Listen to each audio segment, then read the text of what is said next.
This is Zach Roth for TPM Media. It's Tuesday, February 3rd, 2009. Remember that investigation into possible pay-to-play in New Mexico that forced Bill Richardson to end his bid to be Commerce Secretary?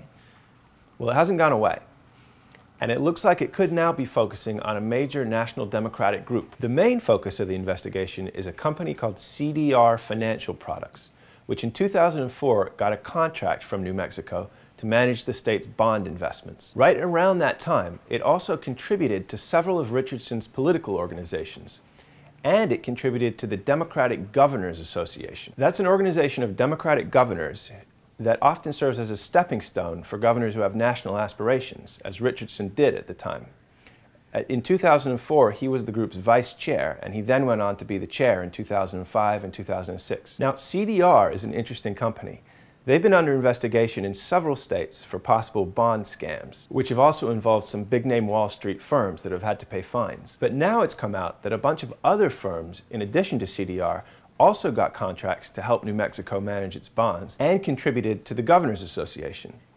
One was the Swiss banking giant UBS, which gave over $400,000 to the DGA. So we asked the Governors Association, which is now chaired by Montana Governor Brian Schweitzer, who's seen as a real rising star in the party, whether it had been subpoenaed in connection with the New Mexico investigation. And it wouldn't say.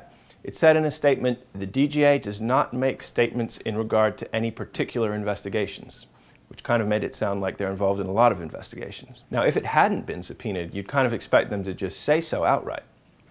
What we do know is that Governor Richardson's office was subpoenaed for its correspondence with the DGA. Investigators also subpoenaed a former aide to Richardson and one of his top political advisors. It's important to note that there's no evidence yet of any wrongdoing by Richardson or by anyone in his circle.